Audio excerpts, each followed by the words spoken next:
senaa gotaa weellisna Oromiyaa addunyaadhaaf beeksisna nu dhaloota qubeedha akkamittiin callisna senaa gotaa weellisna Oromiyaa addunyaadhaaf beeksisna nu dhaloota qubeedha akkamittiin callisna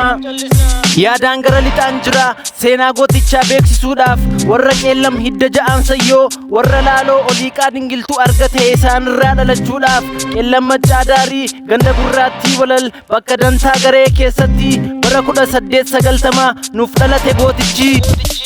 kan sabasaa jaallatu oliiqaa dingil bookaati quuqama garaasaa keessa jiruuf yoom hawwe biyya gurguruufi 1929 caamsaa 23 oliiqaan roorroo qolachuuf qophaa'ee qabsoo eegaluufi gita bittaa warra adii kolanii warra xaaliyaanii dabalataan warra baandaa warra garaasaaniif adiif bitamanii baashaa gabayyoof dhaabaa maashaan maqaa gootichaa balleessanii of beekeera dhugaas qabateera diina hin dhaga'u oliiqaanii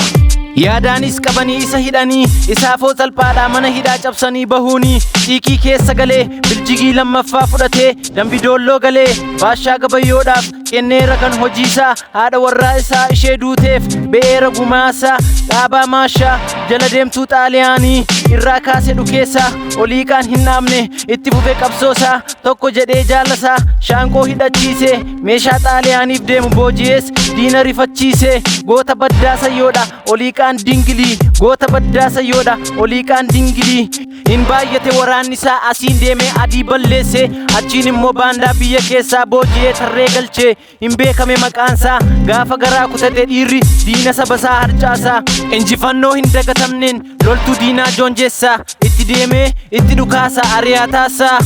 oliiqaan dingil baafateera gumaa obbolootasaa fullaasaa dabaliin afaantu alba'e orma gootichaa muruuf adii wajjiin ba'e goota baddaa sayyoo oliiqaadha maqaansaa fullaasaa dabaliin lafa buusee ba'eera gumaasaa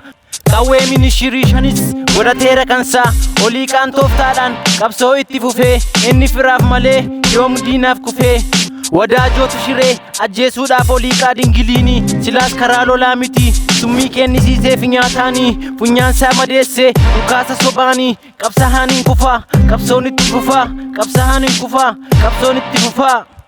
facaasaa heetoo dhuguunii iddoo butaarra buluunii michuu dubartii buluunii xixiixaa dingil bookaa oliiqaa galaafate qawween oliiqaa galaafate kan maqaansaa wacafoodha baga kaartaa hin nyaatinii namni oliiqaa ajjeese maqaansaa wadaajoodha baga taa'ee hin nyaatinii wadaajoonis du'eera jimmaa otuu booka dhuguu ana gammee leeqaadha weellisuun hiphaappii itti fufuu